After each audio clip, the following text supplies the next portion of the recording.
Bueno, antes que nada, muchas gracias por su presencia. Le damos la bienvenida al Archivo de Música. Estamos finalizando nuestro aniversario, así que muchas gracias por asistir. Como les dije, estamos finalizando la actividad del Archivo de Música de nuestro 55 aniversario. Y hemos preparado dos actividades que nos llevan al origen, cuando Juan Amenábar solicitó a la Biblioteca Nacional, a nombre de la ANC, que fundara un archivo para los compositores. Así nació en 1970 el Archivo del Compositor. Hoy hablaremos de otro compositor, José Vicente Azuar. Dejo con ustedes a Francisco Miranda, tecnólogo del sonido de la Universidad de Chile, postítulo en Restauración del Patrimonio Cultural Mueble, Universidad de Chile, egresado de la primera promoción del programa SOIMA, Preservando Colecciones de Imagen y Sonido, ISRON, Centro Internacional para el Estudio de la Preservación y Restauración del Patrimonio Cultural, diplomado en Dirección de Proyectos, diplomado en Administración de Empresas, Universidad del Desarrollo, magíster en Gestión Cultural, Universidad de Chile en curso. Además, actualmente el señor Miranda se desempeña como responsable de la Mediateca de la Facultad de Artes de la Universidad de Chile, teniendo como responsabilidades generales la de conservar sus colecciones sonoras, así como de administrar contenidos y velar por la consulta remota de las variadas colecciones que se encuentran digitalizadas. Miembro fundador y miembro del Consejo Ejecutivo de la Red Iberoamericana de Preservación Digital de Archivos Sonoros y Audiovisuales, RIPS-DASA. Con ustedes entonces lo dejo con el señor Francisco Miranda. Hola, muchas gracias. Bueno, muchas gracias. En primer lugar, quiero saludar a la directora de la Biblioteca Nacional, Soledad Barca, Roberto Aguirre también, que son responsables, son las personas que están a cargo de esta estructura, y por supuesto a la encargada y la jefa del archivo musical, Cecilia Astudillo, con la cual hemos trabajado por muchos años, muchísimos años, y le quiero dar las gracias también por haberme invitado. Hoy día vamos a hablar sobre un disco, una producción discográfica, desde tres perspectivas, breves. La verdad que esto da como para mucho, pero vamos a enfocarnos directamente sobre el disco, pero evidentemente el aura que tiene el disco, que tiene nombre y apellido y que es José Vicente Azuar. Vamos a explicar brevemente la génesis de este disco, de esta producción. Vamos a ver de una manera también muy sucinta ciertos principios de manejo material, de conservación del objeto, y también vamos a hablar también sobre lo que la Universidad de Chile, de donde yo provengo y donde yo estoy representando en este momento, ha realizado el acto que se denomina la democratización de su acceso, de una manera como generar un acceso democrático a la cultura a través de esta posibilidad, ¿no es cierto?, de dejar en libre acceso ciertos contenidos. Si bien es cierto, no directamente el disco, porque el disco tiene propiedad de derecho industrial, en este caso de edición, que está en manos de una persona que se llama de apellido Valdebenito, ¿no es cierto? Y por lo tanto no podemos reproducir el disco, salvo en estas instancias que son solamente para difusión, ¿ya? Bueno, el computador virtuoso en sí mismo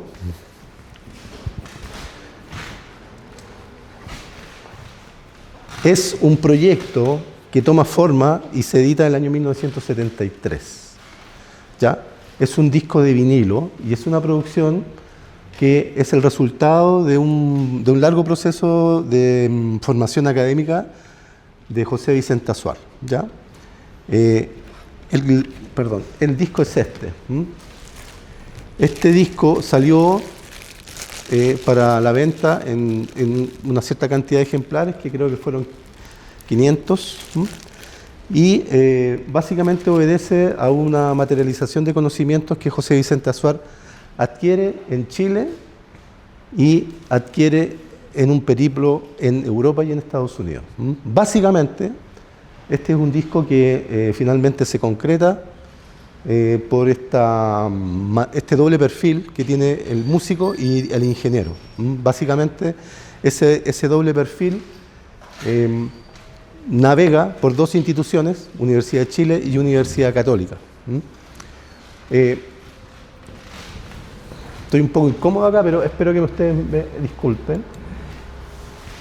Voy a ir a una página que es la página Discgov, en donde podemos ver algunos datos esenciales acerca de la visión industrial del disco.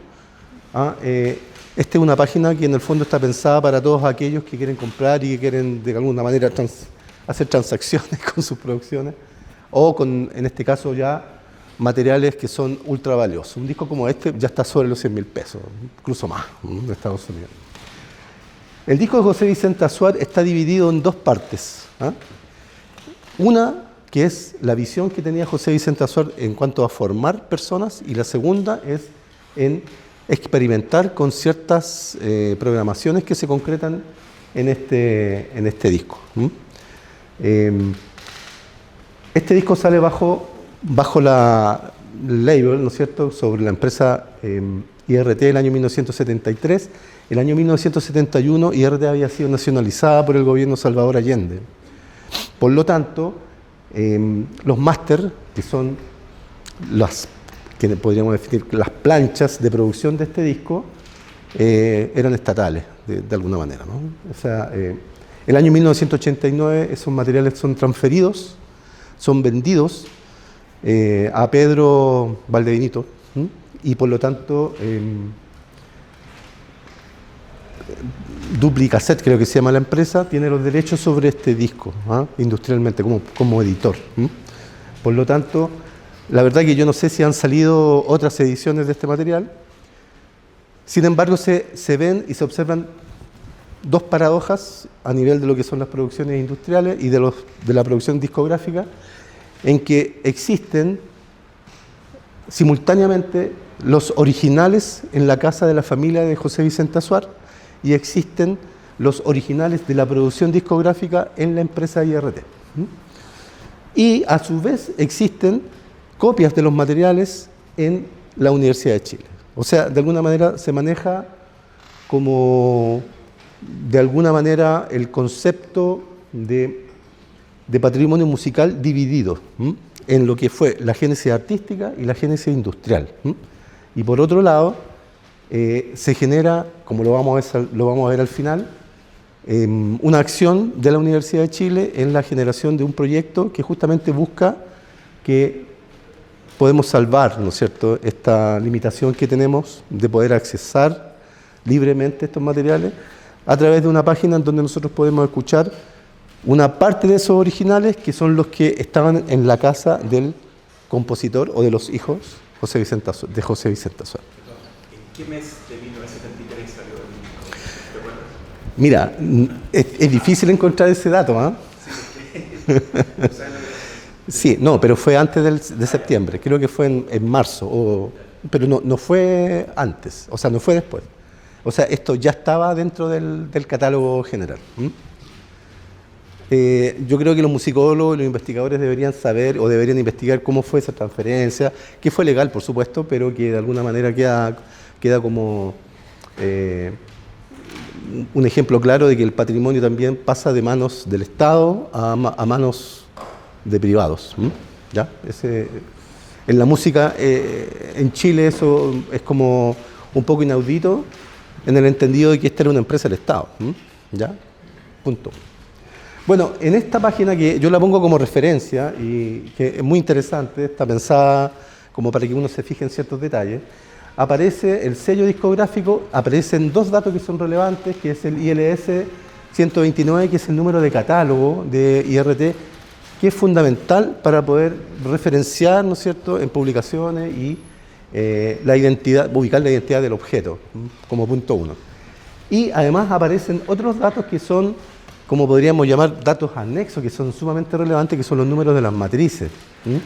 Esos números de las matrices también, para el investigador que quiere ir más allá de la búsqueda del objeto, están dentro del disco. El número de matriz si uno pudiera abrir este disco, y bueno, estoy autorizado para poder manipularlo, debería manipularlo con unos guantes, pero no los tengo en este momento. Vemos que este es un disco de bajo gramaje, es decir, un disco bastante liviano, ¿no es cierto?, por lo tanto frágil. Obviamente en esa época era un poco difícil, aunque no imposible, porque igual habían discos de cumbia y otras cosas que eran de lo que se entiende ahora como alto gramaje. Y el número de matriz está ahí, en esa zona. Ustedes que ya son versados en el tema saben, así que no les estoy contando nada nuevo. Sin embargo, ese número es sumamente relevante ahora, en este momento. Porque no se sabe si se puede reeditar este disco, por ejemplo. No se sabe si existen las matrices. No se sabe si el proceso que ocurrió posterior al año 73 en todos los sellos discográficos donde hubo una intervención de los máster, de los lugares donde se guardaban, y muchos de los máster que estaban en cinta magnética se perdieron, fueron borrados algunos. ¿Y qué pasó con las planchas? O sea, las que generaban el prensado, ¿no es cierto?, de estos discos. Eso, por ejemplo, es una materia muy interesante de investigación y lo invito a todos los involucrados que están aquí. A lo mejor algunos ya conocen la respuesta, pero ayudarían como a reconstruir también los procesos de este disco, que este es el computador virtuoso, y este otro, que es Así habló el computador, que están de alguna manera vinculados, porque aquí por primera vez aparece el Condasuar, que es un dispositivo que fue construido por el compositor, y ahora vamos a ver por qué lo construyó y por qué lo pudo hacer y para qué lo hizo, ¿no? Finalmente dio como resultado como que Chile se conecta, ¿no es cierto?, de una manera así súper rápida con un mundo de producción de música electroacústica, de música electrónica, ¿ya? Si bien es cierto, este no es un análisis musicológico, yo quiero hacer una división. Para mí, personalmente, José Vicente Azuar es, yo creo que el primer vestigio, ¿no es cierto?, el fundador de la música electrónica en Chile, porque generó materiales electrónicos a través de máquinas y dispositivos como el Condasuar, pero también trabajó el concepto de la música concreta también y de lo electroacústico, con ejemplos como por ejemplo la pieza que se llamaba Pájaros, que se grabaron pájaros realmente, y él manipuló, ¿no es cierto?, todo ese material de una manera magistral, así como de otro tipo de materiales que él pudo manipular cortando cintas, editando y logrando sonoridades que hasta el momento aquí por lo menos no se conocían, ¿ya? Entonces, partiendo de ese concepto que vamos a hablar de una materialidad, que vamos a hablar de un generador, de una mente, que es José Vicente Azuar, y que al mismo tiempo vamos a hablar del impacto que tiene sacar del pasado y tirarlo hacia el futuro a un personaje de tal relevancia, y que de alguna forma, salvo ustedes, poca gente lo ubica. ¿Ya? El año 2005 conocí a José Vicente Azuar en persona y él se llevó materiales de la Universidad de Chile para que fueran guardados en la Universidad de Francia, o sea, en la biblioteca francesa. Los que vayan a París se van a dar cuenta que en la biblioteca francesa, que está pensada como en un cuadrado, en uno de las aristas está la música electrónica, ¿no? Y José Vicente Azuar tiene un lugar sumamente importante. O sea, no más que sumamente importante, es reconocido prácticamente como uno de los fundadores de esto. Bueno, ¿alguna pregunta hasta aquí? Yo espero que esto vaya manejándose también interactivamente, porque aquí yo veo caras conocidas que saben muchas cosas y algunas quizás más que yo. Así que cualquier pregunta, bienvenida.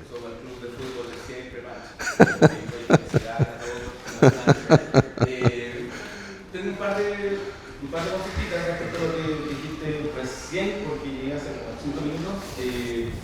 Primero, ¿es posible que la matriz del computador virtuoso esté en manos de Pedro Valdebenito, que es quien compró todo el archivo RCA? Es posible. Es muy posible que él sí. la tenga, porque cada vez que ha hecho revisiones se nota el estado de las cintas, porque parece que todo es como de primera generación, claro, paso, etcétera. Entonces, si uno compara exacto, la composición de Violeta Parra con los arreglos de Nino García, sí, está en bastante mejor estado que el original. Y lo otro, encuentro súper interesante que en vida don José Vicente nunca haya puesto su nombre en los discos.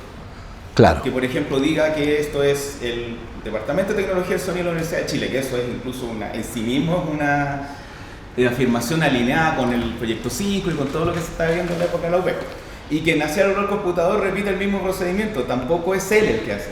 Exacto. Es lo que presenta el computador. Entonces creo que parece que en nuestro afán como de buscar referencias siguiendo el modelo europeo. Eso es. Como que había, yo de hecho eso lo discutí en un montón de foros, yo creo que ya estamos en un punto en que tenemos claro quiénes hicieron lo mismo en la misma época o cercano, entonces pienso que habría que a lo mejor reivindicar esa situación de cuando la persona se pone a disposición del colectivo y a disposición de la comunidad para no solo invitarla a participar, sino también expandir la obra. Fíjate que aparece algo súper divertido con eso, porque José Vicente Azuar, yo comentándolo con su hijo, él no inscribió estas obras, no están inscritas en la Sociedad del Derecho de Autor. No, o sea, se sabe que son de él y por lo tanto, per se, de hecho son de él, pero él no llegó con el material a inscribirlo. Por lo tanto, se genera aquí también una paradoja, que una particularidad que él tenía, ¿no es cierto?, que era de no sentirse dueño de la producción, sino de externalizarla y dejarla para todos, en el fondo. Sí, además, de hecho, la cantidad de cosas de las que deriva son muchas. Muchas. Las piezas que hacen el lado B, por ejemplo, del disco, los ejemplos que muestra. Exacto. Me acuerdo cuando pone When I'm 64, por ejemplo. Exactamente. Oye, claro, esa es una buena observación. Fíjate que, claro. Bueno, José Vicente Azuar, gracias.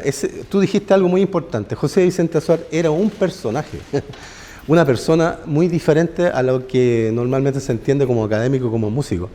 Tenía una característica muy como europea para actuar, pero muy reservada al mismo tiempo. Era muy difícil conversar con él, era muy difícil que él justificara algunas cosas, el por qué hizo esto y por qué no lo hizo de esta otra forma. Pero sin embargo, logró generar un legado que está en este momento compartido entre la Biblioteca Nacional, entre la Facultad de Artes de la Universidad de Chile y su familia. Por lo tanto, no hay por dónde decir que ya ese material se perdió. Está en acceso. Podemos decir que ya de alguna manera se ha podido rescatar el legado de José Vicente Azuar, pero gracias a muchísima gente, ¿ah? Desde los técnicos que trabajaron en IRT, desde la gente que trabajó como asistentes en la producción de los discos, que eran estudiantes en esa época, de ingeniería eléctrica, como vamos a ver ahora, y de toda la otra gente que estaba vinculada a todas las universidades y a su propia familia que guardó el material. Ahora, espérate un poquitito, déjame avanzar un poquitito porque si no nos vamos a atrasar un poco. Aquí hay un dibujo que, si bien es cierto, no se logra ver así, yo lo voy a tratar de traducir. Aquí hay una culebrita, ¿no es cierto?, que es el viaje que podemos definir como el periplo conceptual que da como resultado este disco, porque este disco al final no sale solamente como una reacción de un productor o de un músico, sino nace de una pulsión y de una manera en que una persona tiene un perfil un perfil propio de un ingeniero y un perfil propio de un músico. O sea, músico y perfil de ingeniero genera que este disco se materialice. Pero eso es un viaje complejo para nosotros si es que no lo explicamos de la siguiente manera. José Vicente Azuar fue ingeniero y fue músico. Pero adivinen cómo partió su viaje. ¿Partió por la ingeniería o partió por la música? Partió por la música. Y es evidente también para uno, porque él ingresa al Conservatorio Nacional en el año 1952. Ingresa a estudiar. Y al mismo tiempo, a medida que él va creciendo, ingresa a estudiar ingeniería en la Universidad Católica. O sea, hay un perfil que es el típico perfil también que él proyectó cuando funda la carrera de Tecnología del Sonido en la Universidad de Chile y que finalmente es el perfil que digamos, se presenta en todos los profesionales que actualmente están vinculados al área de la preservación en diferentes instituciones. Voy a sentar un poquito, voy a explicar algunas cosas acá. José Vicente Azuar no fue un estudiante común y silvestre, porque tuvo la suerte de cuando entra a estudiar música, conoce a personajes más o menos relevantes de la historia de la música chilena, como Jorge Urrutia Brondel. Pero conoce a otras personas desde un punto de vista de cómo es esos profesores, que en el fondo, ahora visto en el año 2026, son parte de la historia de la música chilena, que podríamos decir música seria, música de conservatorio, y de alguna manera él empieza a ser como el heredero de toda esta corriente, y en el año 1959 ingresa a estudiar ingeniería en la Universidad Católica. Entonces ahí ocurre algo que lo comentamos con Claudio Suárez, que es su hijo, en donde se empieza a producir una mímesis entre esta pulsión artística y este deseo, ¿no es cierto?, de ser ingeniero. La verdad que eso debe ser por un actuar musical de su familia, pero también de la influencia de que él tenía que ser ingeniero, porque, bueno, había una influencia, no sé si de sus padres, pero también de su vocación. Había una vocación doble. Y entra a estudiar ingeniería civil a la Universidad Católica, y en el año 1958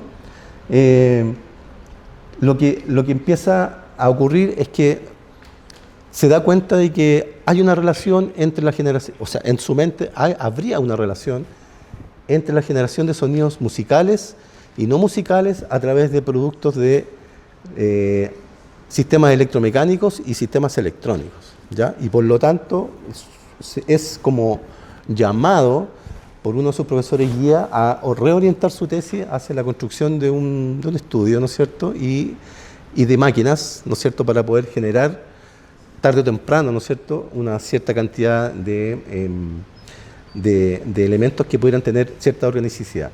Ahora, el tema no es tan simple, porque si ustedes leen a los materiales de José Vicente Azuar que están disponibles, yo les voy a decir dónde, se van a dar cuenta que hay un paso conceptual mayor. O sea, José Vicente Azuar hace un viaje más o menos profundo dentro del tema acústico, que de pronto uno puede comprender de que esa mente artística se empezó a hacer preguntas que hasta el momento sí se estaban haciendo en otros lados, pero no conectadas todavía. O sea, José Vicente Azuar se conectó sin darse cuenta con personas que conoció posteriormente dentro de una visión de producción musical más o menos potente.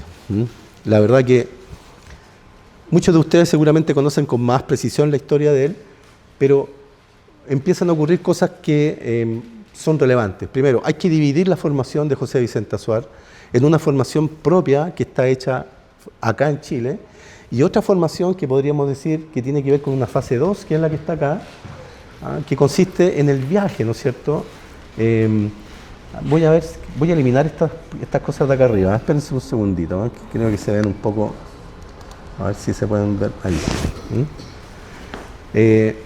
Un viaje que parte en Europa, parte en Estados Unidos y que finalmente lo reconforman. O sea, lo van como situando dentro de una visión académica muy potente, y en el año 1959 compone una obra muy relevante que se llama Variaciones Espectrales y que es estrenada el 22 de junio en el Teatro Antonio Varas, ¿ya? O sea, aquí por primera vez ocurren cosas que efectivamente van transformando y van como dividiendo a José Vicente Azuar y lo van conformando y posicionando como un compositor realmente, como un compositor experimental. Ahí el viaje por el conservatorio, el viaje por la Facultad de Ingeniería, este deseo de ir componiendo experimentalmente piezas como Variaciones Espectrales, que vamos a escuchar un rato más. Finalmente lo tiran, lo transportan, ¿no es cierto?, a la Hochschule für Musik en Berlín y a la Universidad Técnica en el año 1959. Ese viaje finalmente lo conecta con un mundo que está relacionado con la radio de esa época. Estamos hablando de plena Guerra Fría. En Europa estaban las radios que tenían finalidades diversas, desde las propagandísticas hasta las que eran fundamentalmente musicales y experimentales. Y empieza como a darse cuenta de que sí, efectivamente lo que él pulsaba, ¿no es cierto?, tenía un asidero, y se empieza como a producir una fascinación. La fascinación, yo creo que la tenemos que pensar desde el punto de vista del manejo de circuitos electrónicos, del manejo de dispositivos que dan cuenta de frecuencias, de sistemas que responden como sistemas de amplificación, sistemas de controles de voltaje de amplificación por voltaje, o sea, conceptos que tienen que ver con una realidad asociada a la electrónica. O sea, la relación electrónica-música, conceptos musicales duros y de alguna manera esta reintegración que le va ocurriendo a él como académico también, porque él, si bien es cierto, no es un académico, no es un profesor todavía, empieza como a producirse esa mímesis por simetría, dos mundos distintos que empiezan como a fusionarse. Y en Alemania ocurren cosas significativas porque empieza posteriormente un viaje a Darmstadt, donde conoce a Karl-Heinz Stockhausen, conoce a Luciano Berio, a Bruno Maderna, a Luigi Nono y a Guido Ligeti. O sea, imagínense ustedes, él de pronto desde Chile, el último país del mundo, así es donde está el Mapocho, y de pronto se encuentra con todos estos personajes que yo no voy a decir que son monstruos, porque eso es que chicos, son realmente las lumbreras del siglo XX en este tipo de arte. Y resulta que José Vicente Suárez está ahí, y está abierto, y está en construcción, y está en una visión que para mí una pregunta importante era, bueno, es la comunicación con ellos. Bueno, Stockhausen hablaba alemán, yo creo que él también, pero aquí nos damos cuenta de que este músico se mete, ¿no es cierto?, potentemente en un mundo cultural europeo de alto nivel, y por lo tanto, evidentemente que a él seguramente que le resalta esta pulsión de poder hacer algo y de poder aprender más, más en el sentido de definir cuáles son sus limitaciones y sus potencialidades.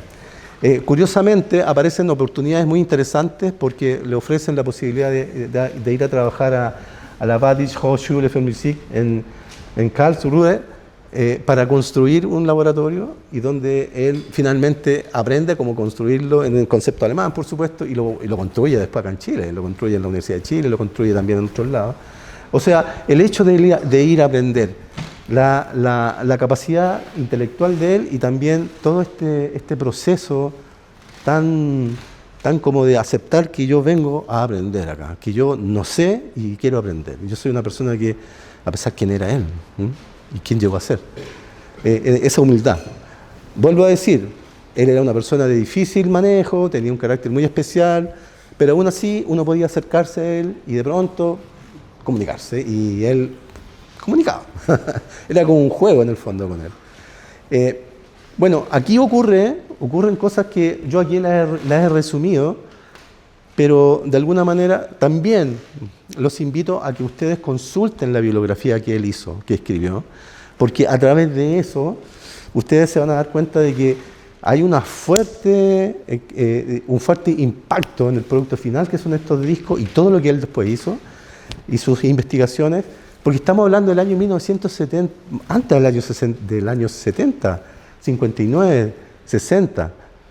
O sea, no existían los teléfonos celulares, no existía el concepto de música digital en teléfono o en cualquier dispositivo de transmisión de datos. O sea, estamos hablando de alguien que se pegó un viaje al tiempo, ¿sí? Lo tiraron así, y llegó, pero súper lejos. ¿En esa época era un mono? En Alemania estaban trabajando en estéreo, sí. Y todas las variantes, porque habían varias variantes.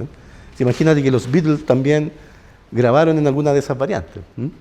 Pero el concepto del estéreo, él lo maneja, digamos, no sé qué tan profundamente, pero lo que sí maneja muy profundamente es la génesis de los sonidos y la relación que existen desde un lenguaje musical. O sea, que empieza a traducir a un lenguaje musical finalmente lo que él hace. Bueno, en el año 1962 es contratado por la Universidad de Chile para hacer clases, y finalmente en el año 65 empieza a hacer, mira, yo no voy a decir como cooperación, por esa palabra a mí no me gusta usarla, pero es llamado por diferentes lugares, por un lado por su expertizaje en el mundo de la ingeniería, y por otro lado por el mundo de la música. Y uno de los principales países donde él estuvo fue Venezuela. En Venezuela él fue a trabajar los conceptos musicales, pero también empezó a trabajar en la industria del petróleo. Entonces trabajó en dos mundos también. Fue como una persona que estaba como dividida, ¿ah? Ya no en dos, en más partes, y podía coexistir con eso y tenía un lenguaje eficiente y era reconocido. Ahora, si bien es cierto, hay una serie de elementos de su vida que son absolutamente privados y que son parte de su círculo más interno, nos da cuenta de que hay grandes espacios no tan definidos de su vida, ¿ah? Y de su producción dentro de estos viajes que él hacía y de los momentos que aparecieron como momentos separados o en blanco, si lo podemos decir. Digo en blanco porque no están documentados solamente, ¿ya? Ahora, este proceso, ¿no es cierto? En el año 68, finalmente, crea la Facultad de Arte en la Escuela de Tecnología del Sonido y se trae toda esta idea. Compra equipos nosotros hemos encontrado una serie de documentación respecto a todas las facturas de los equipos que se compraron en esa época y cómo esos materiales llegaron a la universidad.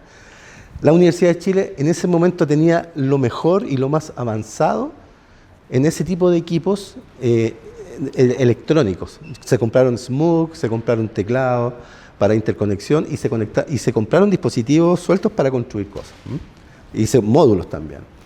Y ocurre otra cosa significativa en ese intertanto que tiene que ver con el devenir de los tiempos, porque José Vicente Azuar viaja a Estados Unidos, tiene una estancia en la Universidad de Buffalo, en Estados Unidos, donde entra en contacto con otro tipo de funcionarios de las universidades, donde se conecta ya con la forma de construir y de producir sonido electrónico a un nivel académico puro y finalmente empieza como la génesis de lo que finalmente se transforma en este disco. Buffalo 71 es una de las piezas, así como las variaciones espectrales y dentro de otras. Ojo, no estoy haciendo un análisis musicológico, yo no soy musicólogo. Estoy haciendo solamente una comparación desde el punto de vista del uso de las herramientas. Con Buffalo 71 se ve ya esa integración en un producto musical más entendido y que finalmente se transforma como un pilar discursivo de conflicto, porque entra en conflicto con las autoridades de la Universidad de Chile y él se tiene que ir de la Universidad de Chile. Se producen problemas administrativos, diferencias de concepto y bueno, no hay que olvidar que él venía en ese largo periplo y por lo tanto para él ya tenía la película clara, no le podían contar cuentos, pero también habían otras pulsiones en él. Entonces ocurre lo siguiente. Se edita el disco. ¿Ya? Claro, uno puede decir, ahora nosotros editamos discos y bueno, es súper fácil, pero estamos hablando del año 73, ¿no? Estamos hablando del año 73 y aparece este disco, que es este que está acá, ¿ya? Yo personalmente desconozco si hay otra edición de este disco. A mí se me genera una pequeña confusión. Algunos dicen que hay una edición número 2, pero yo creo que no. Yo creo que esta es una única edición. Y como lo dije anteriormente, finalmente tenemos que el disco de vinilo, tecnología creada el año 1876 aproximadamente como dispositivo de registro, con un material que es el vinilo o cloruro de polivinilo, que es una resina del tipo epóxica, que es del siglo XX, años 40-50, se transforma hasta ahora en uno de los soportes más seguros para almacenar y para preservar audio. O sea, tenemos esto del año 73 que se puede escuchar. O sea, hay cintas que, como van a ver un poquito más adelante, que eran los originales, ya están en deterioro. O sea, ya los máster en cinta magnética están en deterioro. Y les voy a explicar por qué. Estos son los sellos, los que están acá, que nos permiten a nosotros identificar así brevemente de que aparece el fin pedagógico en estos discos. Como decía Gerardo hace un rato, el concepto pedagógico, así aparece de repente José Vicente Azuar como un profesor así potente, porque él dice, ya, hagamos el disco. Pero el disco es para enseñar, el disco es para mostrar, el disco es para dar ejemplo, el disco es para decir, mira, se puede hacer esto, porque el sonido viene de acá, y yo hice esto, y como resultado final podemos escuchar esto. O sea, en el lado A, finalmente, José Vicente Azuar hace como un desarrollo discursivo, pedagógico, y en el lado B da ejemplos, aunque en el lado A también hay algunos ejemplos, pero aparece por primera vez una mediación. Actualmente eso se define como mediación cultural. Él media pedagógicamente también a través de este objeto, un objeto sonoro que va a llegar hacia las masas. O sea, nuevamente aparece este deseo de que el arte se difunda y la música también. ¿Alguna pregunta hasta aquí? ¿Tú ibas a hacer hacerla breve, sí? Sí, no, ya me lo aclararon, pero estaba muy interesado ¿de qué año es el señor César Bolaño de Perú? No sé si tuvieron alguna relación con el compositor electroacústico César Bolaño, no sé. No te escuché muy bien. El compositor electroacústico César Bolaño del Perú, no sé si tuvieron relación. Buena pregunta. Mira, no sé exactamente. No sé exactamente. Yo creo que en el mundo latinoamericano, acuérdate tú que el vínculo estaba acá en Chile, pero estaba en Europa y en Estados Unidos. A lo mejor sí, ellos podrían haberse visto afuera. Yo no sé si él viajó a Perú, lo que podría haber hecho perfectamente. Hasta el momento, ¿alguna pregunta? Bueno, ¿qué pasa?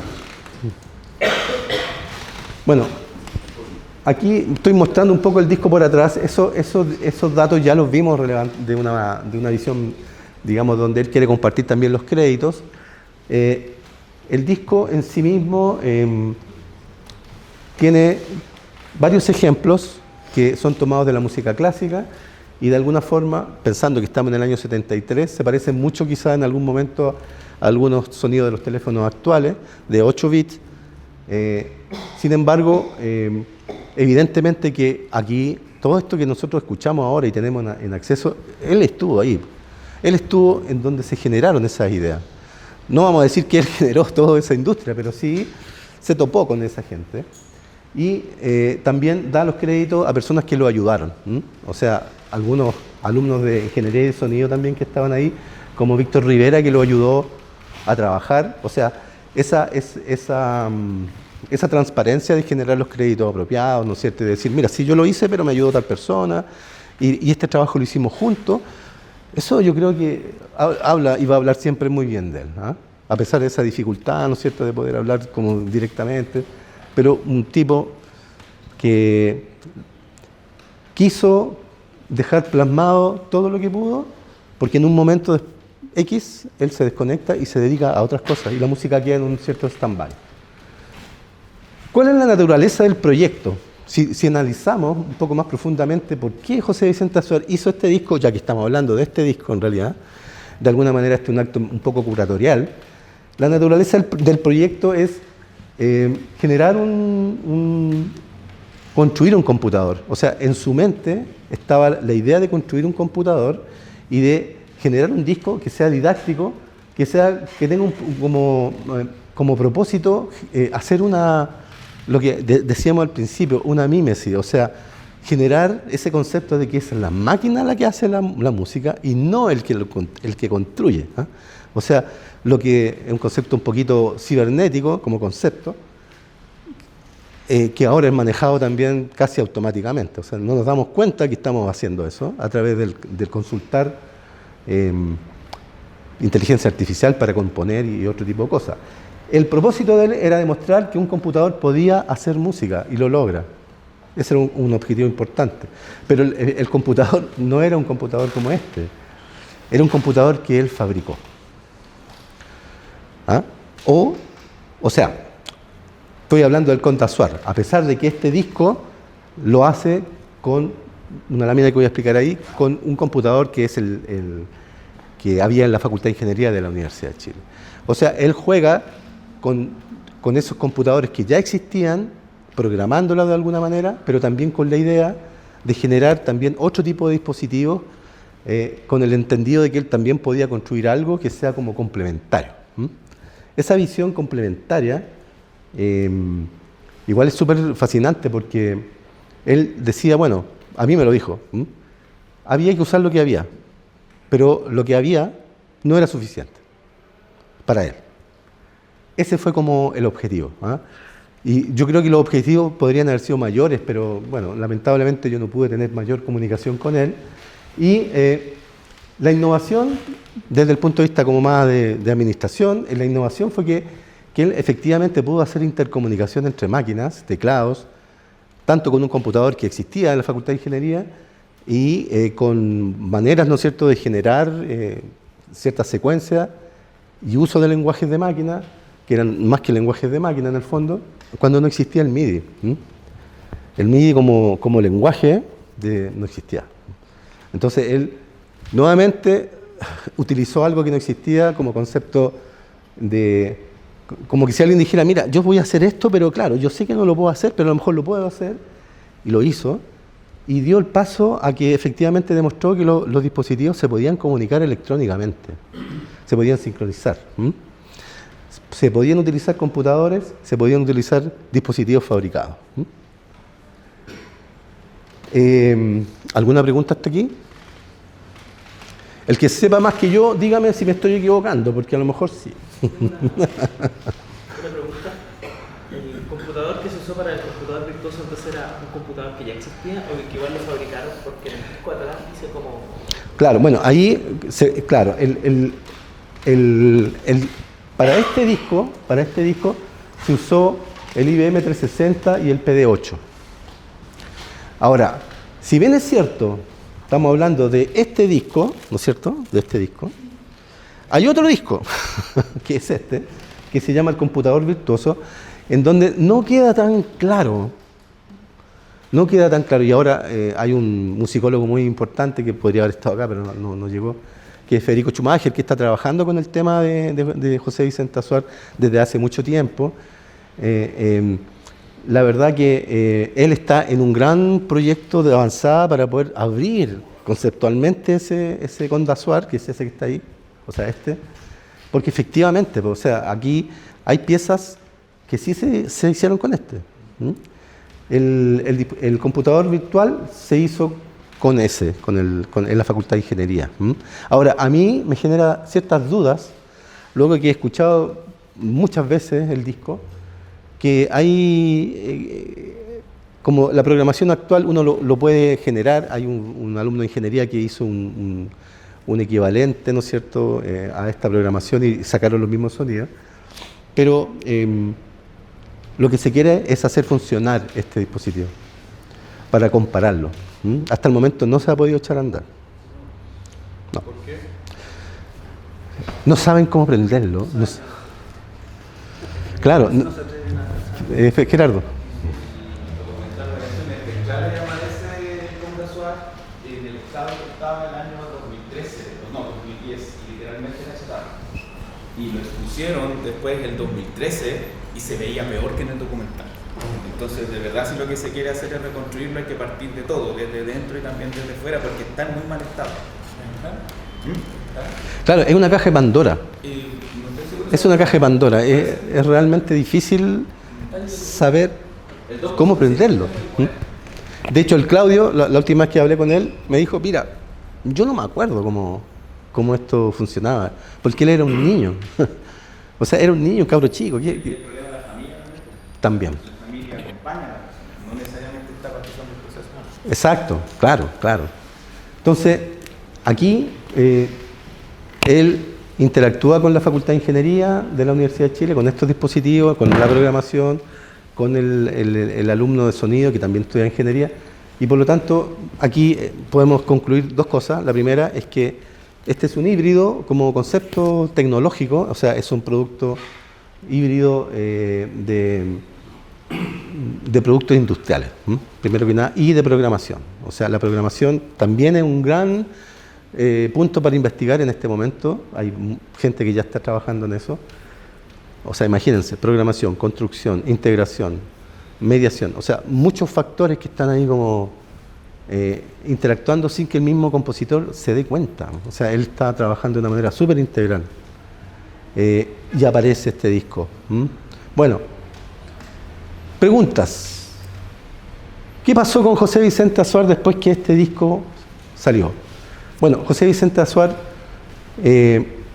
se va de la Universidad de Chile, deja la carrera de sonido y empieza un periplo, como yo les dije anteriormente, en donde empieza como un cambio en él, en donde se empieza a alejar un poco de la música.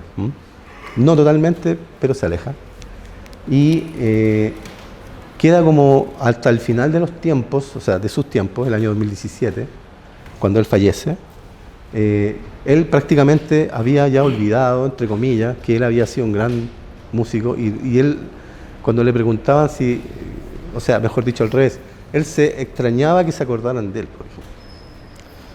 O sea, había ocurrido un acto inverso y como que le parecía raro que su música todavía fuera importante y que hubiese gente que investigara acerca de eso. En lo que, como dice Gerardo en ese documental, aparece una idea más o menos como esa. Y nosotros vemos a otro personaje ahí, vemos a alguien que está como ausente, que de repente vuelve, se había ido y vuelve, está un poco ausente. Y vamos a quedarnos como concepto de José Vicente Azuar, como visión de José Vicente Azuar, ahí, para conceptos de esta charla, porque quiero avanzar sobre el concepto del material de soporte vinilo, que es el que tenemos, por qué sigue siendo tan relevante y por qué de alguna forma sigue siendo un aspecto que nosotros no debemos descuidar en todas las instituciones que manejan patrimonio sonoro y audiovisual, en el concepto de la tecnología de registro y el concepto del almacenamiento y preservación. Estoy hablando de una manera un poquito más resumida. Hay algunas publicaciones muy interesantes que hablan sobre el concepto del registro mecánico y especialmente los discos de vinilo. Como concepto es bastante complejo en algunos aspectos, pero yo lo resumí en dos básicos que son el registro vertical y el registro horizontal. El computador virtuoso desde el punto de vista de la mecánica, de cómo se hizo ese máster, es una mezcla de un concepto de registro lateral y vertical anterior a el momento en que se logró el máximo desarrollo del disco de vinilo en la década de los 70, o sea, de los 80 y 90 en el fondo. Por lo tanto, podemos decir de que tecnológicamente es un registro que, si bien es cierto, suena bien, tiene algunas complicaciones, digamos, que auditivamente se sienten. Hay un nivel de compresión, hay una serie de detallitos que uno los puede comparar con los máster y claro, ahí uno se da cuenta de que, si bien es cierto, el vinilo logró capturar con mucha fidelidad esta información, debe ser complementario, ¿no es cierto?, con los máster que José Vicente Azuar trabajó en cinta magnética. O sea, la relación de estos discos con esa tecnología, que fue una tecnología que todavía estaba en un cierto desarrollo, que logró un disco de una cierta hibridación, de una calidad bastante buena. Sin embargo, los materiales originales que existieron eran de muy buena calidad. Y eso nosotros lo pudimos constatar con el trabajo que voy a mostrar a continuación, en donde pudimos digitalizar una cantidad importante de la colección de la familia Azuar. Entonces, como conclusión siguiente, podemos decir de que el computador virtuoso, a pesar de ser un disco, digamos, de bajo gramaje, o sea, de un surco que no está tan profundo y con baja excursión, es un disco que, a pesar de eso, sigue entregando un sonido que está bastante cercano a lo que nosotros tenemos como original. Porque podría haberse editado esto en cinta magnética solamente, pero la decisión de hacerlo con disco vinilo yo creo que preservó el material. Y de hecho, ¿por qué yo digo lo preservó? Porque este disco lo tenemos nosotros, está aquí, está en diferentes lugares de coleccionistas, casas, a lo mejor lo tienen ustedes. En Alemania yo vi varios. Existe, está, o sea, se preservó el vinilo. Por lo tanto, el vinilo se transformó prácticamente ya en una pieza fundamental de preservación de la música electroacústica y la música electrónica. Finalmente, el registro fue lateral, una mezcla digamos, de excursión controlada, si lo podemos decir así, en donde básicamente la tecnología que tenía la IRT logró un producto interesante, igual. Un poco ruidoso, como lo vamos a escuchar dos ejemplos ahora, y comparado con los originales, podemos decir de que esa materialidad, ¿no es cierto?, que tenemos ahí, que es es un surco, ¿no?, que se parece como a un objeto tridimensional, bueno, lo es, pero nos cuesta creer que a través de una materialidad se pueda reproducir información. Y nos cuesta creer que aún en estos tiempos donde estamos trabajando digitalmente sea más seguro un plástico con características poliméricas, en donde monómeros con cloro, que son enlaces covalentes de alta resistencia, hayan podido soportar y sigan soportando el paso del tiempo y de la contaminación. O sea, ese surco yo creo que va a seguir conteniendo la música de José Vicente Azuar, creo que por mucho tiempo más, y así por muchos otros músicos, ¿ya? ¿Ustedes han escuchado el disco? ¿Quiénes lo han escuchado? Ya, bueno, aquí todos hay caras conocidas. ¿Quién no lo ha escuchado? Ya, vamos a escuchar espera un poquitito. Vamos a escuchar el disco. Yo lo tengo digitalizado, ¿no es cierto? Vamos a escuchar una parte del lado A y una parte del lado B. Quiero dejar en claro al dueño de los derechos que estamos haciéndolo para fines pedagógicos, culturales, ¿no es cierto?, en la Biblioteca Nacional, y que estamos usando en un fair play, ¿no?, en un trabajo limpio para la divulgación. Yo voy a saltarme ahora al Audacity y vamos a escuchar algunas cositas que están en esa sonoridad. La sonoridad que vamos a escuchar es la sonoridad industrial. O sea, estamos escuchando una época.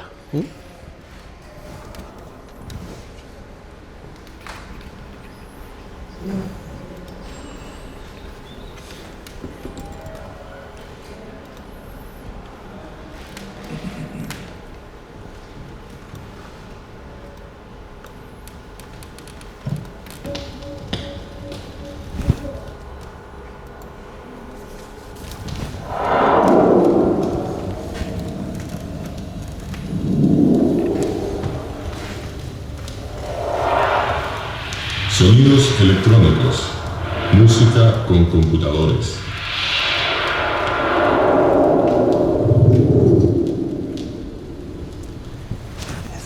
Hasta ahora, la música se ha concebido y realizado a través de los llamados instrumentos musicales, Lado A. o sea, instrumentos que generan el sonido por medio de vibraciones de cuerdas, tubos de aire, membranas, etc. En nuestro siglo se han incorporado a la creación e interpretación musical otro tipo de sonidos generados por oscilaciones eléctricas y que llegan a ser audibles a través de la vibración de un altoparlante. Estos sonidos electrónicos pueden ser de varias categorías. En primer lugar están los sonidos puros, los que se caracterizan por ser producidos por una sola vibración. Un profesor está hablándole a sus alumnos ahí. Estos sonidos cubren todo el rango de audición, desde los tonos más graves hasta los más agudos.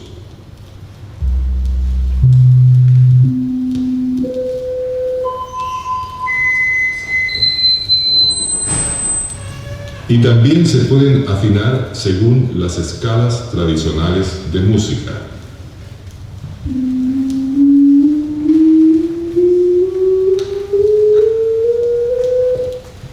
Además de los sonidos puros, se pueden obtener electrónicamente sonidos armónicos, los que se asemejan a los que se obtienen en los instrumentos musicales por medio de la vibración de cuerdas y de la vibración del aire en los tubos sonoros.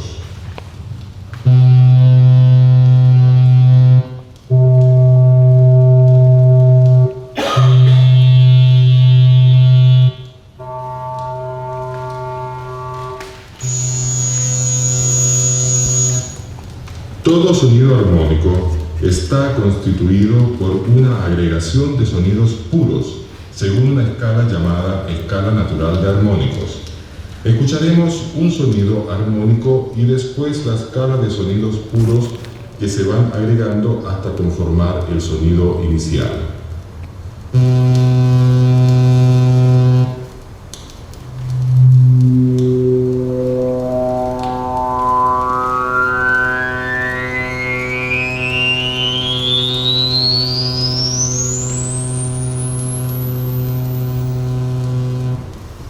Finalmente, otra categoría de sonidos que se pueden producir electrónicamente son las bandas de ruido, las que se caracterizan por no tener una altura definida, sino están constituidas por la suma de muchas vibraciones de alturas muy próximas y que no tienen ninguna relación armónica entre sí.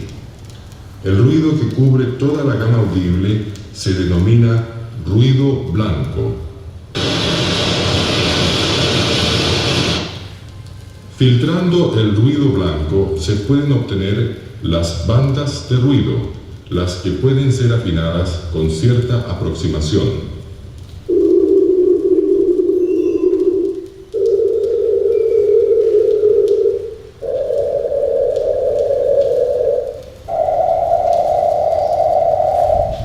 Todas las características y variaciones sonoras que se pueden lograr con los instrumentos tradicionales de música también se pueden conseguir con los sonidos electrónicos. Por ejemplo, las alturas de estos sonidos se pueden variar y superponer formando melodías y armonías. Escuchemos una melodía producida por un sonido armónico.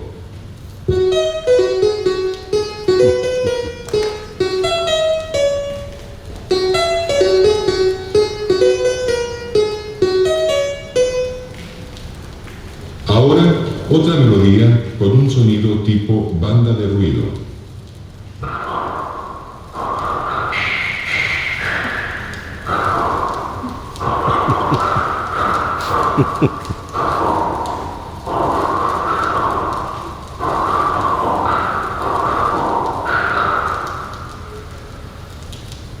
Escuchemos una sucesión de acordes con sonidos puros.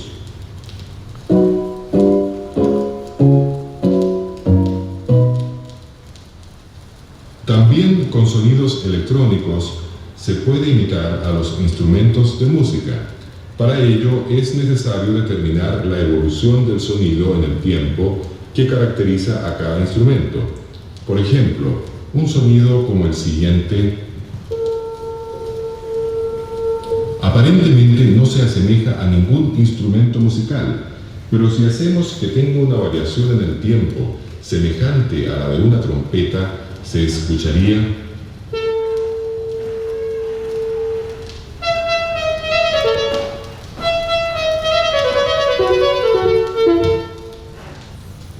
este otro sonido. Podría ser un violín.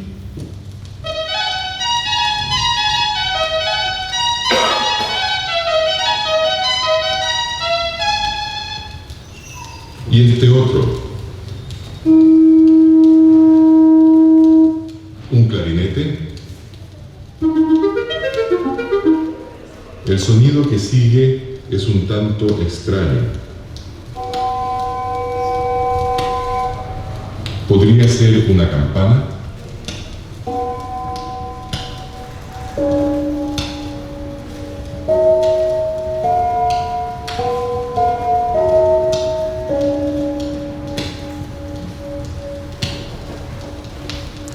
¿Qué les parece? ¿Qué les parece? Increíble, ¿eh? Él era José Vicente Azuar.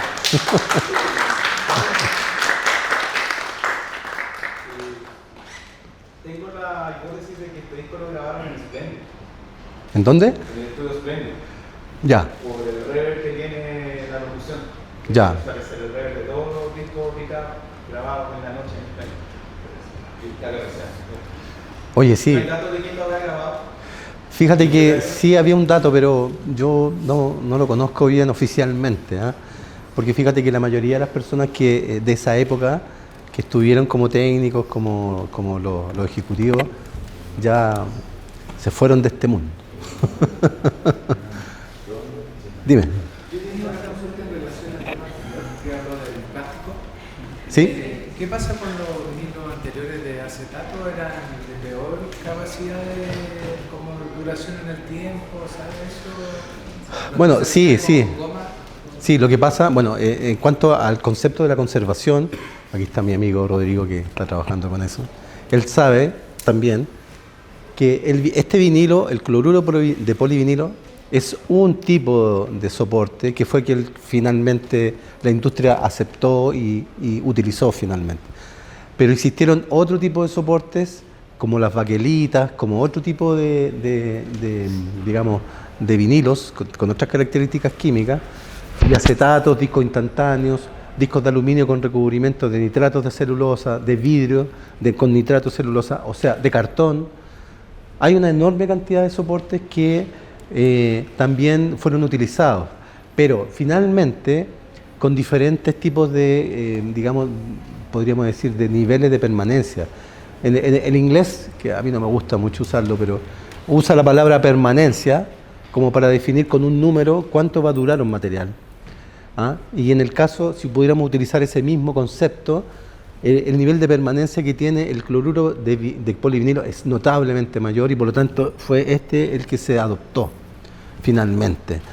O sea, solamente en la década de los 80-90 se detectaron por primera vez ciertos deterioros en la biblioteca francesa. Por primera vez, ¿ah? Con discos que eran de los años 40, que si bien es cierto, no todos eran de polivinilo, algunos eran de baquelita, este producto ya se estaba usando. Se está usando. Vamos a escuchar solamente la parte final de este disco para que de alguna manera podamos avanzar a lo que viene ahora, porque este disco, si bien es cierto, escuchado ahora, suena diferente, ¿no es cierto? Un poco, quizás, entre comillas, no quiero decirlo así, pero como ingenuo en algunos aspectos. Fue hecho en un proceso como el que vimos anteriormente, que nace desde que finalmente en Buffalo él se da cuenta de que sí es posible efectivamente hacer música. Y él salta, ¿ah? y salta ciegamente, de una manera muy valiente, diría yo. Quiero poner la última pieza porque después la vamos a comparar.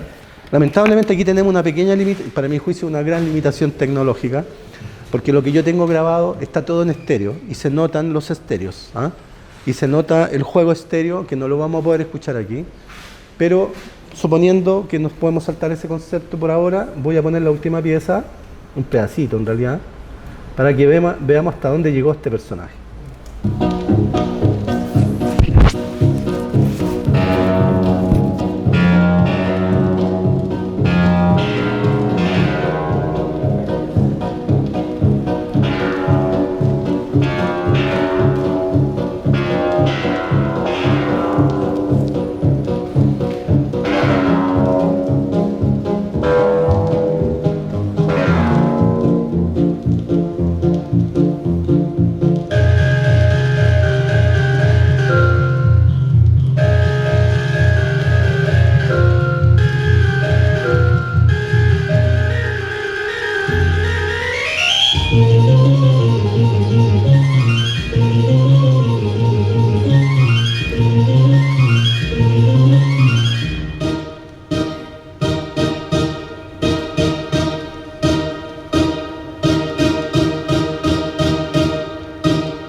Primera conclusión. Este disco tiene un error, pequeño error, que tiene un error de velocidad. Los máster son un poco más rápidos. Por lo tanto, aparece ya curatorialmente, ¿no es cierto?, un aspecto relevante que tiene que ver que también da cuenta de un momento histórico industrial donde este tipo de errores también se permitían, tal como cuando existía la industria de los discos 78, que si bien es cierto estaban definidos como a una velocidad de 78 revoluciones por minuto, ¿ah? Eran de algunos de 80 y 82,2 y otros más abajo, entonces había que escucharlos viendo la tonalidad de la música, ¿sabes? qué tanto se está saltando de tonalidad con un oído más musical. Por lo tanto, como diríamos en chileno puro, José Vicente Azuar no se la llevó pelada. Quedó una parte que está en discusión, que son las velocidades, pero mínimas, pero que son posibles de detectar. Bueno, vamos a pasar a un concepto que tiene que ver con lo que habíamos dicho anteriormente. El año 71 el IRT es nacionalizado, el año 89, 86 creo por ahí, los derechos son traspasados a un privado, por lo tanto las matrices y todos los derechos de producción pasan o son transferidos a una empresa que se llama Duplicaset. Por lo tanto, ya este material, a pesar de que el disco está en YouTube y está en Spotify, y a pesar de que José Vicente Azuar no inscribió su obra, o sea, mira, todos esos detallitos que son como súper relevantes, hacen de que también, a pesar de todo, es un disco que tiene propiedad intelectual y tiene propiedad industrial, o de edición en este caso.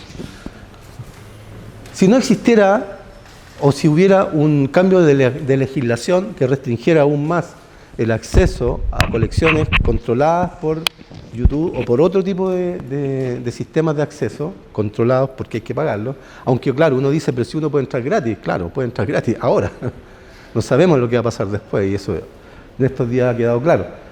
Y la Universidad de Chile concibió a través de un equipo fantástico, aquí yo voy a salir de acá y voy a volver a la presentación.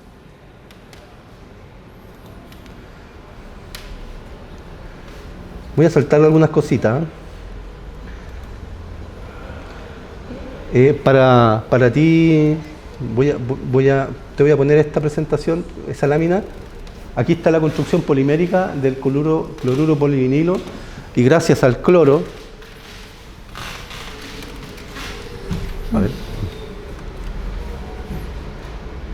ahí está, gracias a ese enlace de cloro, fantástico enlace, es que podemos tener una estabilidad tan grande con este material y son casi infinitas cadenas que se repiten de unidades de cloruro vinilo que se van repitiendo y se van enlazando por el cloro y bueno, gracias a eso tenemos una estabilidad tan grande. Ahora, ¿qué pasa con el acceso? Aquí nosotros tenemos que hacer una pregunta, no sé si cuántos son ustedes músicos, no sé si cuántos son los que trabajan en la industria, quiénes son los que trabajan en el área de la preservación, en el área de la biblioteca. En estos momentos nosotros no sabemos qué tanto impacto va a tener en el acceso de los productos audiovisuales de aquí en adelante el acceso por redes. ¿Qué tan fácil va a ser que nosotros podamos ver objetos, ver videos, escuchar audio? Esa es una gran pregunta que ya no la hice yo, la hicieron otros y la volvemos a colocar en el tapete, porque si bien es cierto, nosotros tenemos producción industrial y con derechos, también en la proclamación de los derechos humanos está el derecho a la cultura. Y el patrimonio cultural, musical, también es parte de los derechos que nosotros tenemos en accesarlo, de cualquier manera, gratuita o no, pero tenemos derecho a eso. Entonces, este disco tenía la siguiente, y sigue teniendo la siguiente problemática. No es tan fácil reeditarlo legalmente. No creo que se pueda editar todavía, o sea, que los dueños, a no ser de que se logren, tienen todo el derecho, ellos están manejándose dentro de la ley. Sin embargo, yo creo que no sé, y muchos se dan cuenta que estos discos no se van a volver a reeditar, lo más probable en una tirada masiva. Por lo tanto, aparece este concepto, que es un concepto que generó una serie de preguntas que posibilitaron que se generara un trabajo colaborativo, un potente trabajo colaborativo entre los herederos de la familia Azuar y la Universidad de Chile. O sea, este concepto se logró teniendo en cuenta que existen las leyes, que hay que respetarlas. O sea, en ese primer concepto, respetamos la ley. ¿Cuál ley? La ley de propiedad intelectual. Y la ley de propiedad intelectual nos dice que hay que respetar a los dueños, en el fondo, los que compusieron las obras, a los que lo ejecutaron y a los que pagaron para que el disco saliera, o sea, los productores. Tenemos que respetar eso. Sin embargo, pasó algo que todos sabemos que pasó, cuando estuvimos todos metidos en nuestra casa, donde prácticamente nuestro único vínculo de comunicación cultural era Internet. Por lo tanto, este proyecto, que fue pensado el año 2020, puso en la palestra una serie de preguntas y una serie de posibles respuestas, y hizo que la sucesión de José Vicente Azuara, es decir, sus hijos, que tienen guardados todos los máster de toda su producción, todo, generara un trabajo colaborativo con la Facultad de Artes de la Universidad de Chile, a través de un financiamiento mixto. O sea, a través de un financiamiento que provenía y provino de la Universidad de Chile y de un proyecto del Fondo de la Música, folio 53660, que hay que decirlo porque cada vez que uno presenta algo así, por ley hay que decirlo, y también un acuerdo, un contrato, que estableció el decano de la Facultad de Artes en representación del rector de la Universidad de Chile, como acto de poder disponer para uso de preservación y de acceso libre y gratuito de toda la colección que tuvo para trabajar José Vicente Azuara, tanto como materiales iniciales para la producción de este disco y de todas las otras obras que compuso. O sea, saltándose un gran eslabón. O sea, la familia Azuara dijo, ya, aceptamos. ¿Qué aceptamos? Aceptamos que este material esté totalmente disponible para todo el mundo y que lo puedan escuchar desde cualquier parte y además que lo puedan reutilizar. O sea, la familia Azuara comprendió que el legado de su padre era ese, él quería eso. Por lo tanto, lo hicieron. ¿Qué hicieron? Dispusieron de sus materiales, nos entregaron las cintas y nosotros realizamos un gran trabajo de documentación, de restauración, de digitalización, un trabajo en plena pandemia remotamente. Yo monté un laboratorio en mi casa, trabajamos con alumnos que estaban repartidos, uno en España, uno en Santiago, José Vicente, Claudio Azuara, que estaba atrapado en algún momento en Perú por el tema de la pandemia. O sea, una locura, ¿no? Estábamos trabajando a distancia, pero sumamente organizados. Tuvimos visitas que nos ayudaron a entender que nuestro trabajo tenía aún más impacto. Entonces, hicimos lo siguiente, y esto es un punto relevante porque hizo posible de que quedara bien en claro de que no solamente la ley de propiedad intelectual puede ser aplicable, sino también otros acuerdos y contratos que de alguna manera son sumamente complementarios. Y por lo tanto, sí pudimos construir lo que van a ver ahora, que es esto, gracias a este equipo. Los necesito nombrar porque son gente relevante: Javier Jaimovich, que coordinó el proyecto, yo que hice la restauración, digitalización, Federico Schumacher, muy importante, músico que algunos deben conocer ustedes, Esteban Espinosa y Esteban Gómez, y generamos un equipo de trabajo que éramos una máquina,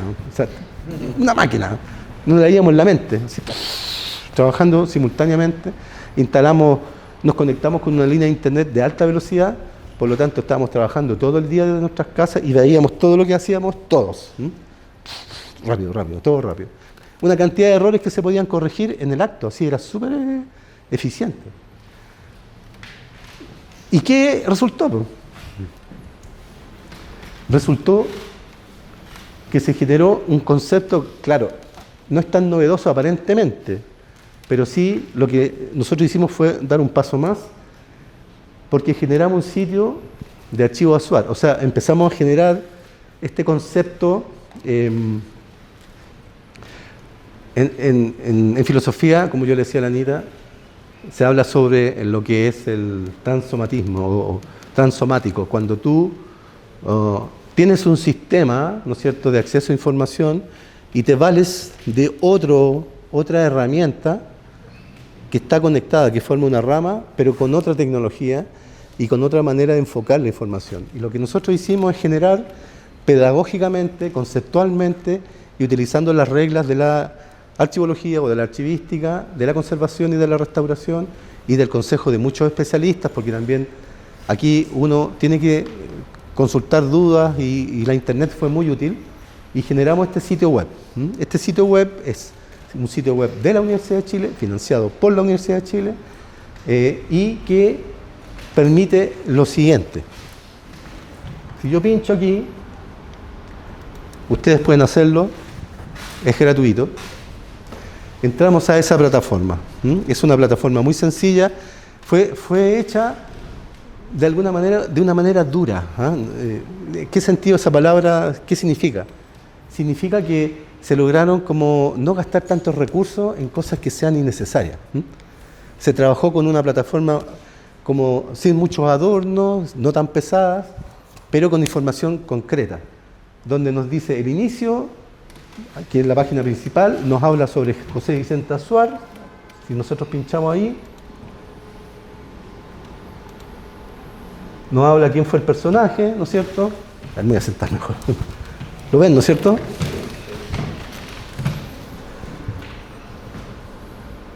Ahí está el conde Azuar. Y empezamos a utilizar un lenguaje académico, o sea, de publicaciones que puedan ser referenciadas, que puedan ser buscadas, que ustedes la encuentren y que no sea algo que, oye, aparece aquí, pero ¿dónde está? ¿Existirá? No, está, y está ahí mismo. Y al mismo tiempo generamos una explicación de qué es el proyecto, como para que se entendiera al ojo del usuario. Ustedes lo pueden leer ahí.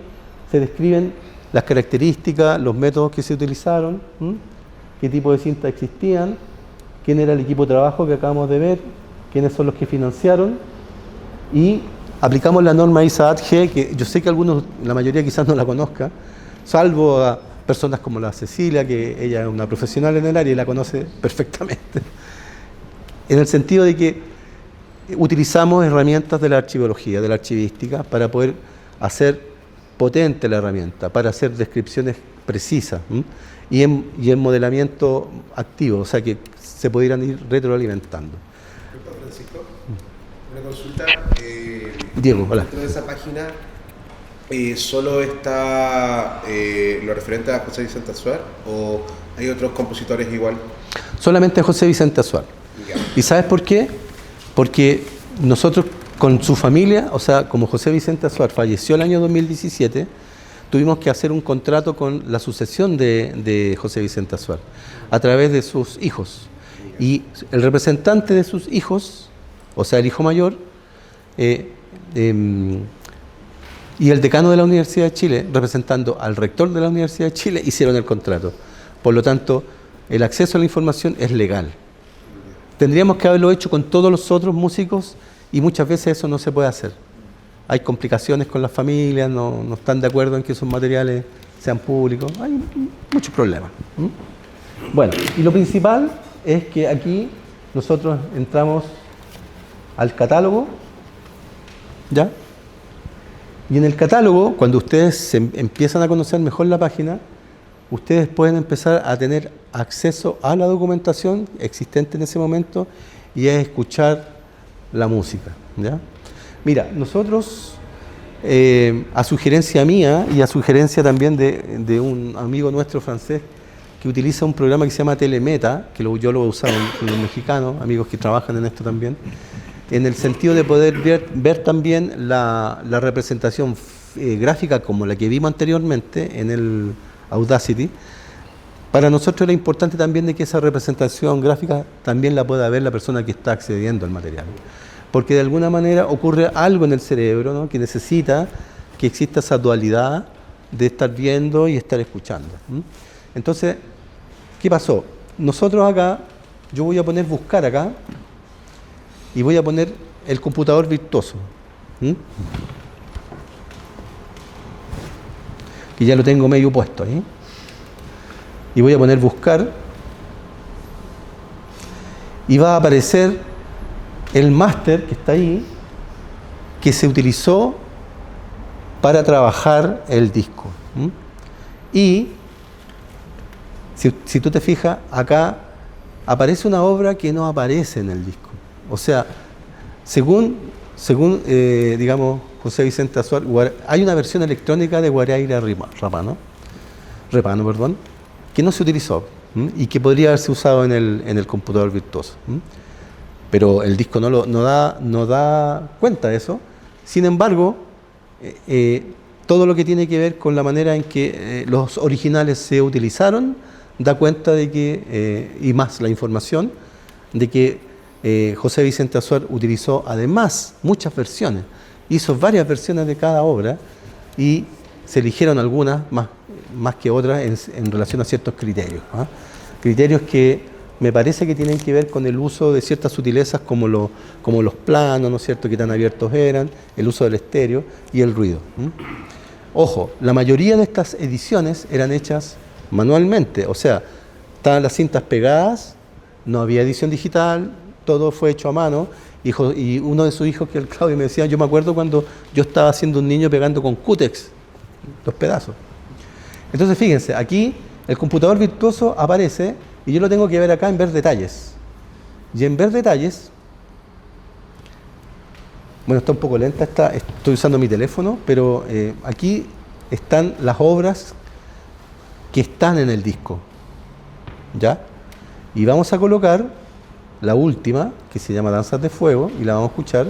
Claro, yo quería escuchar algo que no lo vamos a poder escuchar lamentablemente, que es el uso del estéreo. Entonces aquí yo pongo...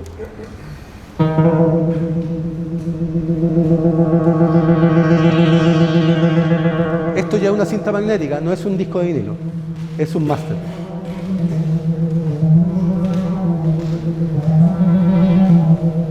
Eso. Aquí no se nota. El bajo como suena.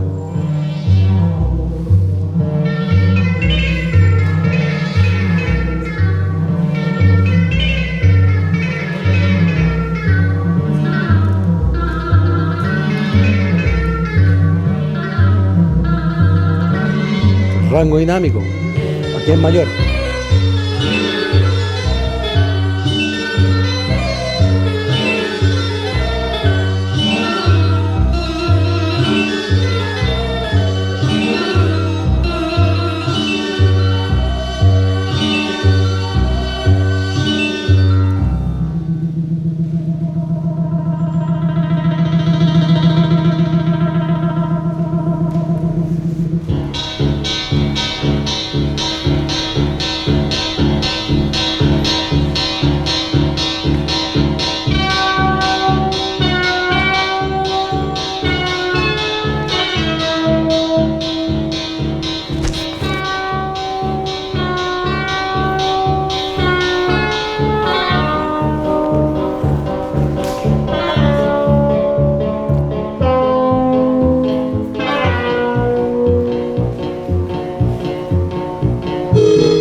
esto que ustedes acaban de ver y escuchar está disponible para todos.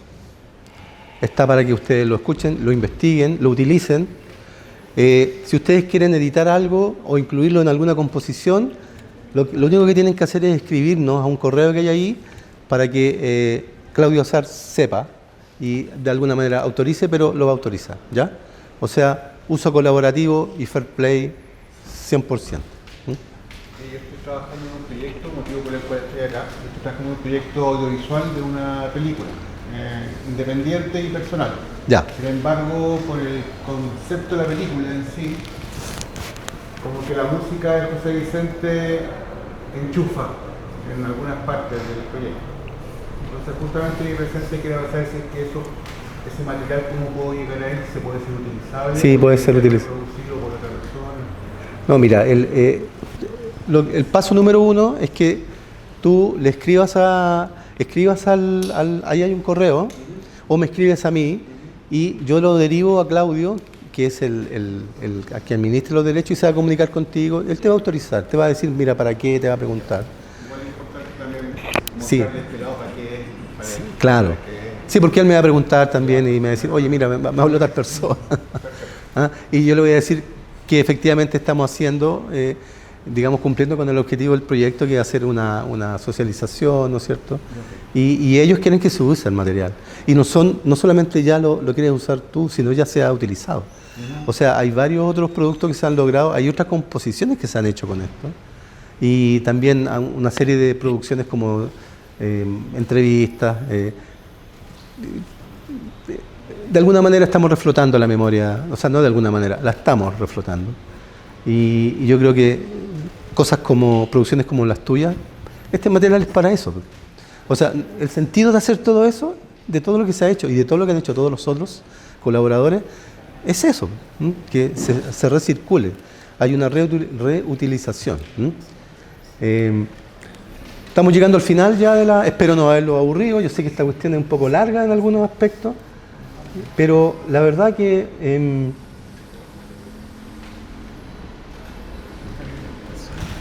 quería mostrar esto, pero lo voy a mostrar como se me olvida que tengo que ponerlo así. Para poder recapitular y terminar finalmente la presentación, quiero sacar como dos conclusiones que son fundamentales. Primero, que el arte y la música provienen de diferentes vertientes y de personas que vienen de diferentes formaciones. Por lo tanto, no es tan real cuando dicen de que la música es un área de la cultura periférica y que de alguna manera no tiene impacto en la sociedad ni en la economía. La tiene porque también la tiene en la educación y la tiene en la formación de profesionales que están abocados a otras áreas y donde la música retroalimenta y complementa su función. José Vicente Azuar, siendo ingeniero y dedicándose a la ingeniería, gastó muchas horas de su vida en componer música y por lo tanto sabemos que esa música tuvo un impacto en una cantidad importante de actuales compositores que siguen su línea y que de alguna manera siguen también ese camino que se ha diversificado. Finalmente lo que les quiero decir es que la revista musical chilena también es de acceso libre, ¿ya? Ustedes ponen revista musical chilena y pueden ustedes ver el artículo que nosotros escribimos en la revista musical chilena acerca del procedimiento que se utilizó para todo este proceso. O sea, hicimos una investigación metodológica, académica y que está también disponible para todos, para que ustedes la lean. Hay aspectos que son a veces muy técnicos y otros que no, y que la verdad que los va a entretener. Revista musical chilena y es un artículo que está en PDF, ustedes lo pueden bajar gratuitamente. La Universidad de Chile hace todo para que sea gratuito porque es una universidad del Estado. ¿Ah? La Universidad del Estado produce cosas sin costo, para que todos aprendamos y nos formemos. ¿Ya? Todos los que estamos ahí. Bueno, mira, ese afiche que está ahí yo lo quería mostrar también porque pese a que ya aparentemente está descontextualizado, pero ahí aparecen varias cosas que son, primero, la casa donde estaban las cintas y algunos de los equipos y el Conde Azuar que está guardado ahí. Hay una foto de un podcast que finalmente también se puede escuchar. Está la versión de la revista musical chilena. O sea, tenemos todos los objetos que se pudieron producir de José Vicente Azuar, para que los vean, los escuchen y los estudien. Y todo lo asociado a las publicaciones que refieren a José Vicente Azuar también están en la página archivoazuar.uchile.cl. O sea, está todo, está todo. Finalmente, ¿Cuál es la página donde vimos de dónde están todos? Archivo Azuar. ¿Archivo? Archivo Azuar junto, punto, uchile.cl. Claro, finalmente lo que puedo decir también es que ocurrió algo muy importante y que es un producto no esperado, aunque claro, la gente que trabajamos en esto sí lo sabemos, que cuando nosotros trabajamos con colecciones familiares, como por ejemplo, en este caso, de don José Vicente Azuar, y como me tocó también trabajar a mí en los archivos de Jorge Peñagé, músico ejecutado por la Caravana de la Muerte, cuando estuvimos recuperando ese material, hay una cantidad de emociones que salen. Y con ellos también. Eso.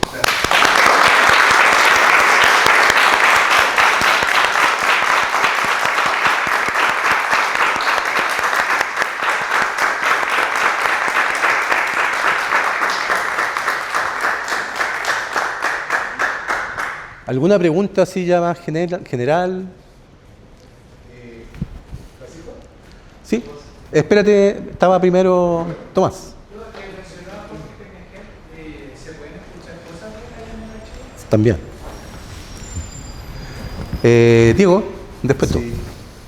Oye, primero que todo, felicitaciones Francisco, creo que lo que nos entregaste hoy día es súper valioso, súper interesante y nos hace entrar en conciencia también de la relevancia que tienen los compositores chilenos también del siglo XX y cómo también impactaron en la construcción de las nuevas sonoridades, de la sonoridad del siglo XXI. O sea, todo lo que hizo José Vicente Azuar, sin lugar a dudas, yo hoy día lo escucho desde la música de los videojuegos hasta la misma música electrónica, sin mencionar incluso hasta los mismos reggaetones de hoy día de la actualidad que incluso ocupan sinte y hay sonidos muy similares a lo que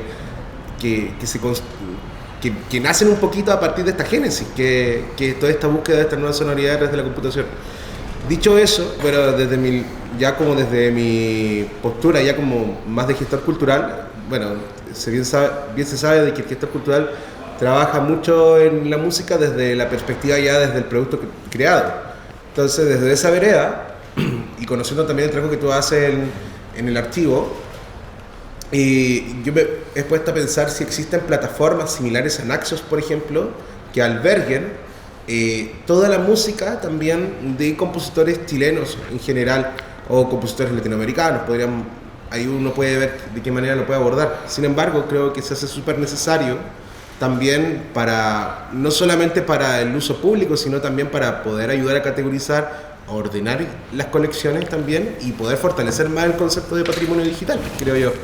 No sé si sabes algo de algún proyecto relacionado con eso. Y en segundo lugar, también la pregunta se hace también en relación a la mediación. ¿Cómo, por ejemplo, se ha podido llevar todo esto, que es muy valioso también, quizás a colegios o a otros sectores de la sociedad civil, que yo creo que también es parte de la democratización cultural, nace también a partir de cómo nosotros bajamos también la información también a otros sectores de la población y podemos construir nuevos públicos para que ya en un futuro, si bien no vamos a esperar que los tengan en su playlist, pero sí vamos a esperar que al igual que saben álgebra o que saben matemática, también que sepan sobre este tipo de compositores. Eso, muchas gracias.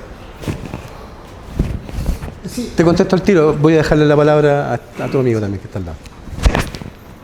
Dímelo, sí. Sí, no, respecto a lo que se mencionaba delante de los vínculos que tiene José Vicente con la escena latinoamericana, no sé si, yo no conozco su biografía al detalle, pero ¿qué sabes tú el vínculo que él tuvo con el Ditela, por ejemplo? Que ahí también pasaban hartas cosas, había mucho laboratorio de experimentación y tecnologías que estaban de punta llegando a América Latina. Claro, claro. Esa es una súper buena pregunta. Mira, voy a contestar primero lo de Diego, después la tuya.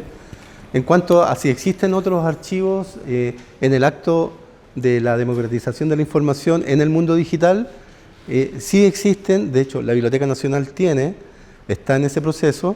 Sin embargo, somos instituciones distintas que funcionan con formas distintas. La misión de la universidad es educación, acceso, y la de la Biblioteca Nacional es preservación y acceso también, quizá un poco más controlado.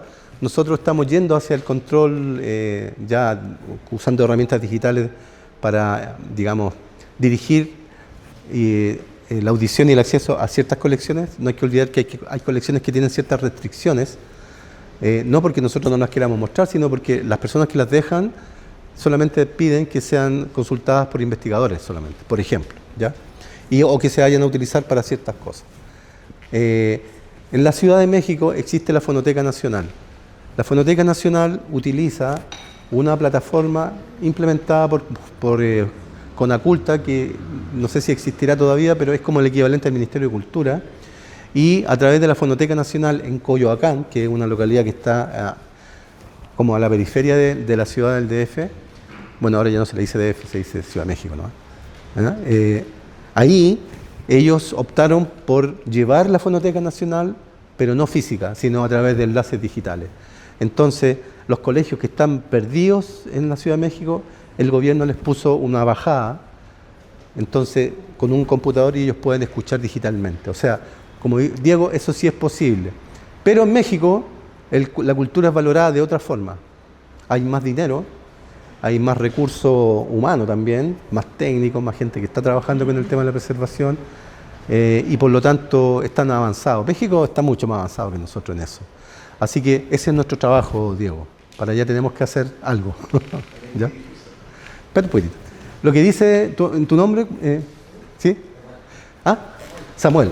Mira, en el caso del Ditela y en el caso de otra institución, fíjate que en esa época en que José Vicente Azuar estaba operando, ¿no es cierto?, y estaba siendo reconocido por el mundo argentino, Iris Sangüesa, que fue y está viva, gracias a Dios todavía, tiene cerca de 90 años, trabajó la música electroacústica, no electrónica, sino electroacústica, y ella escribió algunas cosas sobre José Vicente Azuar.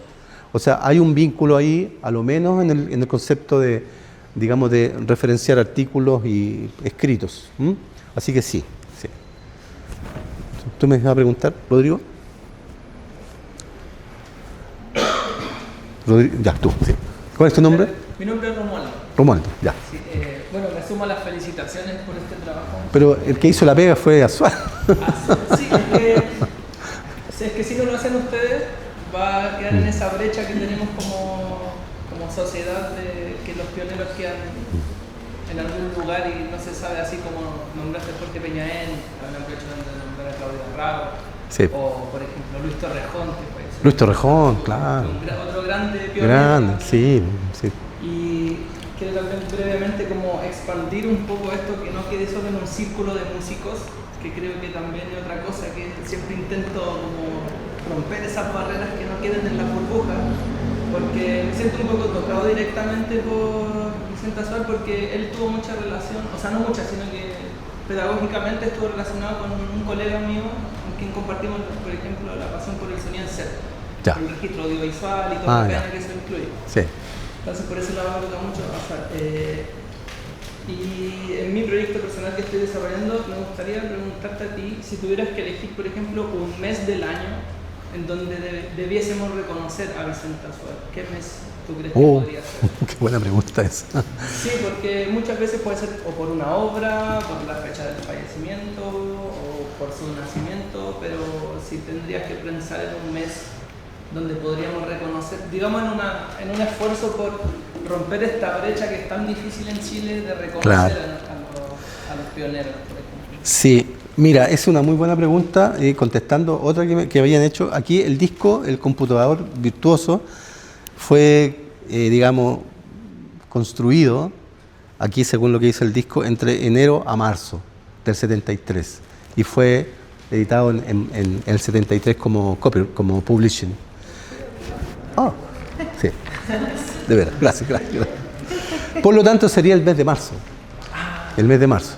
Claro, yo elegiría ese porque el computador virtuoso realmente es un hito, y fue editado en ese año. Entonces sí, yo lo haría en marzo. Tiene mucho sentido porque también es muy pedagógico también cuando muestra su música, cuando explica. Entonces en marzo tiene